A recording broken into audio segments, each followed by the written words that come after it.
निखिल यादव अब खुद जो है जनप्रतिनिधि बनने की ओर अग्रसर हो गए हैं कि दिशा में। ब्लॉक प्रमुखी के चुनाव के दौरान आपका पूर्व ब्लॉक प्रमुख से कुछ विवाद हो गया था, तो वो विवाद अभी भी बना है या उसको लेकर क्या कहेंगे आप? की छवि को जो है एक रॉबिनहुड वाले या त्वरित निस्तारित काम को निस्तारित अंजाम देने वाले की तरह देखते हैं कि नहीं, आप जो है किसी काम पे एक्शन तुरंत लेते हैं बिना सोचे और समझे। और इसको कैसे आप जस्टिफाई करेंगे, कैसे बताएंगे? चुनाव लड़ेंगे या किसी के दबाव बस आया है कि स्वतः आप चाहते हैं कि नहीं मैं चुनाव लड़ूं, जनता ने मुझे समर्थन दिया है? चुनाव क्यों लड़ना चाहते हैं? चुनाव लड़ने का मेरा मकसद है कि सही से गलत को गलत करने के लिए निखिल यादव पीछे नहीं हटेगा। जो कह रहे हैं उन नेताओं के लिए मैं कहना चाहता हूं कि हर लीडरों की लीडरी देखी नहीं जाती। समांतवादी लोग हैं जो चुनाव लड़ने के दौरान बाहरी बताते हैं, अपराधी बताते हैं। जैसे कि मुलायम यादव का एक इंटरव्यू मैंने किया तो उसमें उन्होंने उत्कर्ष पांडे का नाम लिया कहीं ना कहीं, यानी उनकी मुखिया आपके सामने भी बन सकती है क्या कि अगर कोई पैसा खिला दे आपको तो चुनाव में लड़ेंगे, बैठ जाएंगे? जस्टिस के लिए आपने पहले ही एक शब्द यूज कर दिया, रॉबिन हुड वाला। तो अब आपको बता ही दिया। और दूसरी बात पैसा की तो सम्मान से बढ़ के पैसा। नमस्कार, आपका स्वागत है आपके चैनल अपन रेडियो में। मित्रों, गांव की बात, गांव की खबर अगर आप लोगों को अच्छी लगे तो हमको सपोर्ट करें, लाइक करें, सब्सक्राइब करें, शेयर करें। और इसी क्रम में हमारे साथ हैं जाने माने नेता और गरीब दुखियों मजलूमों की मदद करने वाले नेता निखिल यादव जी। तो सबसे पहले आपका स्वागत है निखिल जी हमारे चैनल पे। सबसे पहले मैं आपके पूरे चैनल और श्रोता लोगों को बहुत बहुत धन्यवाद दे रहा हूं और आपके स्टूडियो में आया हूं, आपको विशेष रूप से धन्यवाद दे रहा हूं।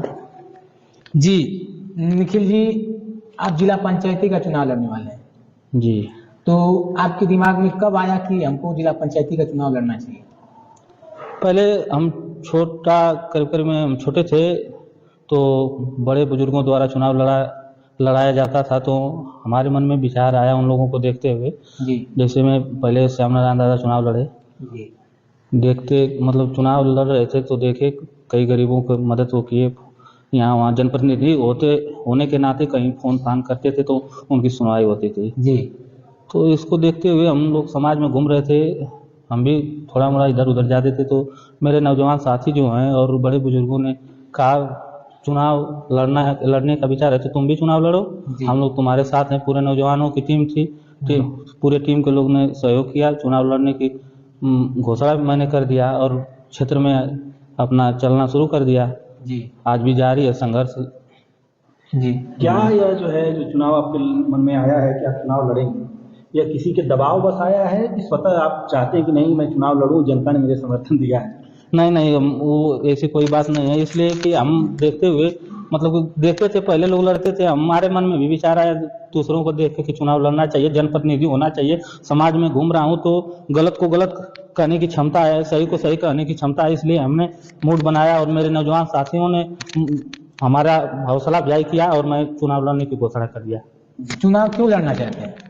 चुनाव लड़ने का मेरा मकसद है कि सही को सही कहना है, गलत को गलत कहना है। यहाँ आज के परिवेश में हम देख रहे हैं कई जनप्रतिनिधि हैं गलत को भी सही कर रहे हैं, सही को भी गलत कर रहे हैं। जी, मतलब उनके पास ये क्षमता नहीं है कि सही को सही कर दें, गलत को गलत कर दें। जी, गरीबों के साथ अन्याय हो रहा है, उस चीज को कह नहीं रहे हैं। तो हमने सोचा कि इन गरीबों के मजलूमों की आवाज कौन उठाएगा, इसलिए हमने सोचा कि कुछ इन लोगों से अलग हटके चुनाव लड़ने की घोषणा हमने कर दिया और चुनाव लड़ रहा हूँ। जी। तो नेताजी, आप चुनाव लड़ रहे हैं तो जीतने के बाद क्या करेंगे? चुनाव लड़ना तो मतलब लड़ना ही है तो कंफर्म है। और जीतने की बात रहेगी, जीतने के बाद जैसे भी कोई जनप्रतिनिधि हो जाता है तो कोई भी जनता की समस्या, उस समस्या को जरूरी एकदम उठाना, कहीं भी चाहे जिले को हो, ब्लॉक को हो, तहसील को हो, जाना जरूरी है, कहना जरूरी है। गरीब आदमी की आवाज कौन उठाएगा? एक जनप्रतिनिधि। जी, तो इसलिए जनप्रतिनिधि का चुनाव जनता करती है और इसलिए हमारे मन में भी आया कि हम जनता की सेवा करें। जी। दूसरों का प्रचार करते करते निखिल यादव अब खुद जो है जनप्रतिनिधि बनने की ओर अग्रसर हो गए हैं, की दिशा में बढ़ रहे हैं आगे, कि अब निखिल यादव खुद जनप्रतिनिधि बनकर जनता की सेवा करेंगे, जनता की भलाई करेंगे। लेकिन इसी जनता में कुछ लोग हैं जो आपकी छवि को जो है एक रॉबिन हुड वाले या त्वरित निस्तारित काम को निस्तारित अंजाम देने वाले की तरह देखते हैं, कि नहीं आप जो है किसी काम पे एक्शन तुरंत लेते हैं बिना सोचे और समझे। और इसको कैसे आप जस्टिफाई करेंगे, कैसे बताएंगे? जस्टिफाई करने का यह तरीका है, जैसे हम समाज में जब छोटे थे, हमारी उम्र नहीं थी चुनाव लड़ने की, तो हम दूसरे के साथ जो हमारे भाई थे उन लोगों के सपोर्ट में मैं घुमा करता था, उन लोगों का के साथ कंधे से कंधे मिलाकर उनके दुख सुख में, उनके तकलीफ में जाने आने का काम करता था। लेकिन जब मेरी उम्र हुई, चुनाव लड़ने की अपेक्षाएं बढ़ी, तो मैंने कहा कि चुनाव लड़ना जरूरी है। हमारे नौजवान साथियों ने हमें हौसला दिया कि चुनाव लड़ो, चुनाव लड़ो, और नौजवानों की हौसला के अनुसार हमने चुनाव लड़ना शुरू किया। चुनावी मैदान में, इस फील्ड में आया और चुनाव लड़ रहा हूँ। और रह गई रॉबिन हुड की बात, तो जैसे गलत को गलत कहने के लिए निखिल यादव पीछे नहीं हटेगा, सही को सही कहने के लिए निखिल यादव पीछे नहीं हटेगा। उसके लिए किसी का कोई जोर जबरदस्ती या कोई दबाव का कायम आ जाए, लेकिन ये पीछे हटने वाली शरीर नहीं है। अब इसको लेकर लोग माफिया कहें या रॉबिन हुड कहें, इस पर कोई कमेंट मेरा नहीं है। गलत को गलत कहना है तो निखिल यादव कहेगा, सही को सही कहना है तो कहना है। उसके लिए निखिल यादव कभी पीछे नहीं हटा है, ना हटेगा, और गरीब मजलूमों की आवाज उठाने का काम करूंगा और करता हूँ। ऐसे में देखिए क्या है कि अब बहुत सारे जनप्रतिनिधियों के साथ चुनावी सफर आपने तय किया है, बहुत से लोगों को चुनावों में जो है आगे बढ़ाने की, जिताने की कोशिश की है आपने। तो ऐसे में अभी चूंकि बहुत से लोग इसमें ऐसे भी हैं जो अभी तक चुनाव नहीं जीत पाए हैं, और वो भी चुनाव लड़ रहे हैं जिनके साथ आप चला करते थे। जी जी। तो ऐसे में चुनाव पर क्या फर्क पड़ेगा या क्या असर पड़ेगा लोगों का? आपके फेवर में आएंगे या फिर उनके फेवर में जाएंगे? इसको क्या कहेंगे आप, कैसे देखते हैं इसको? देखिए, चुनाव लड़ाने की बात रह गई या साथ की बात रह गई। जब हम चुनाव लड़ने लायक नहीं थे तो उनके साथ थे, हम चुनाव लड़ने लायक हैं तो हम खुद का चुनाव लड़ रहे हैं, और मैं अपना चुनाव लड़ रहा हूँ, न कि दूसरे का। तो दूसरे के बारे में कोई कमेंट नहीं है, वो अपना चुनाव लड़े, हम अपना चुनाव लड़ेंगे। और रह गई बात, वो तो जनता, बड़े बुजुर्ग, मेरे नौजवान भाई जो साथी हैं, बड़ों का आशीर्वाद है, बुजुर्गों का आशीर्वाद है, माताओं की दुआ है, मेरे नौजवान भाइयों का साथ है, तब ना मैं चुनाव लड़ रहा हूँ। तो उस पर मेरा कोई कमेंट नहीं है, नो कमेंट जी। हाँ, वो अपना लड़े, हम अपना लड़े, कोई भी हो जी। हाँ।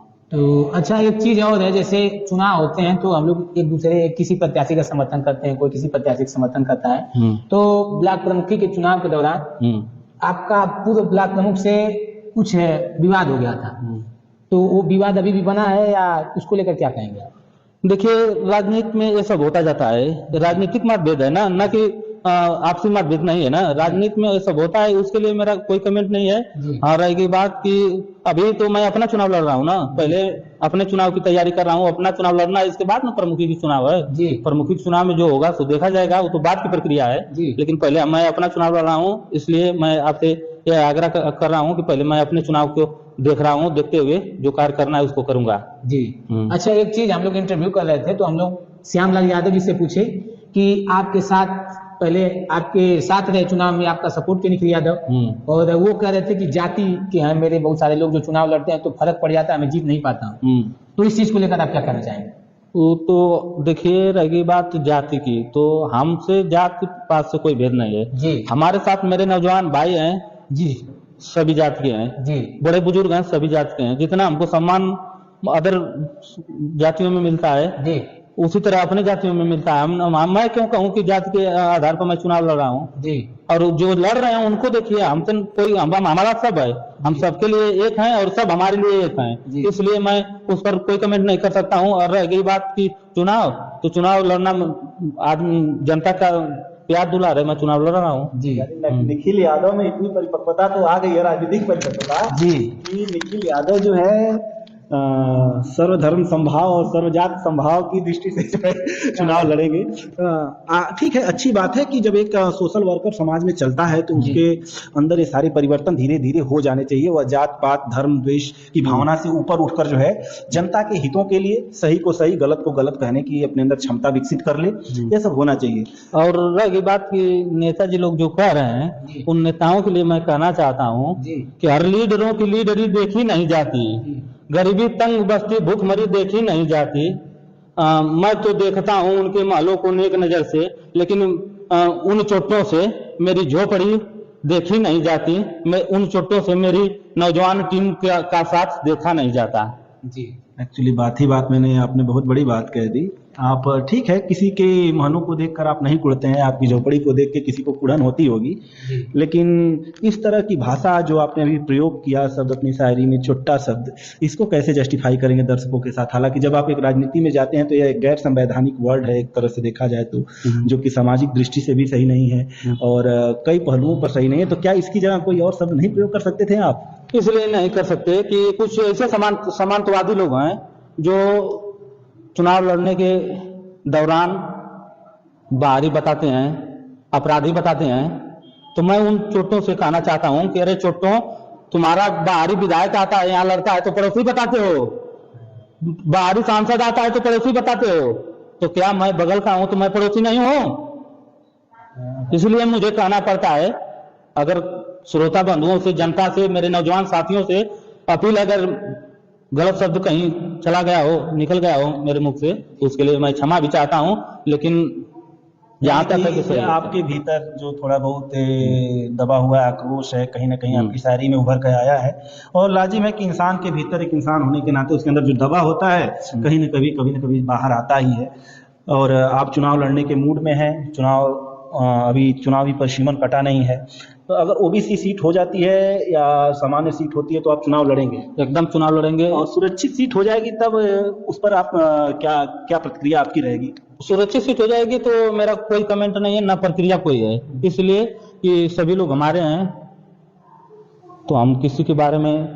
अरे भाई, हर नेता यही कहता है हमारे हैं, लेकिन उन हमारों में भी कुछ होंगे ना जो बेहतर होंगे, तो उनको कदम मिला के चलेंगे। जैसे कि मुलायम यादव का एक इंटरव्यू मैंने किया तो उसमें उन्होंने उत्कर्ष पांडे का नाम लिया कहीं ना कहीं, यानी उनकी मंशा में रहा हो या फिर न रहा हो, उसको उन्होंने एक तरह से खारिज भी किया, हाँ भी किया।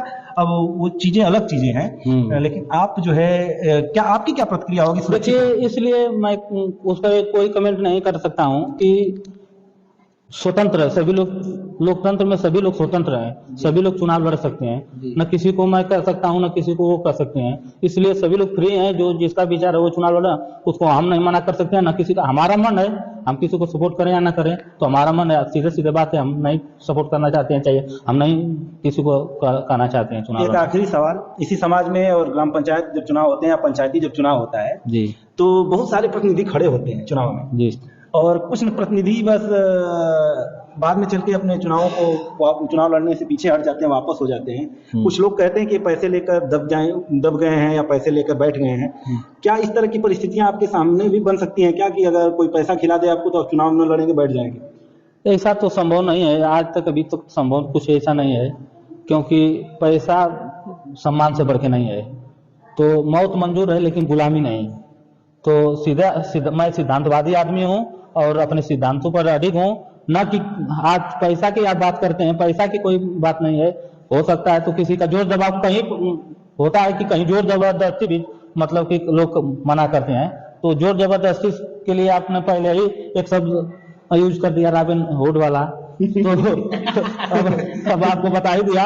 और दूसरी बात, पैसा की तो सम्मान से बढ़ के पैसा नहीं है, इसलिए स्वाभिमान और सम्मान से कोई समझौता नहीं होगा। और मैं चुनाव लड़ रहा हूँ आप लोगों की कृपा से, जनता की कृपा से और नौजवान साथियों की कृपा से, माताओं बहनों की दुआ से, तो मैं चुनाव लड़ूंगा और इसको बहुत मजबूती से लड़ूंगा। जी, देखिए हमारे साथ थे जाने माने नेता और रॉबिन हुड की छवि रखे हुए नेता निखिल यादव जी, और इसी तरीके से हम लोग फिर गांव गिराव में किसी पर्सनालिटी से आपकी मुलाकात कराएंगे। अगर हमारा काम आपको अच्छा लगता है, गांव गिराव की चीजें अच्छी लगती हैं, तो हम लोगों को लाइक करें, शेयर करें, सब्सक्राइब करें। बहुत बहुत धन्यवाद। नमस्ते, आपका अपना निखिल यादव, आपका अपना बेटा, नेता नहीं बेटा चुने। नमस्ते, प्रणाम।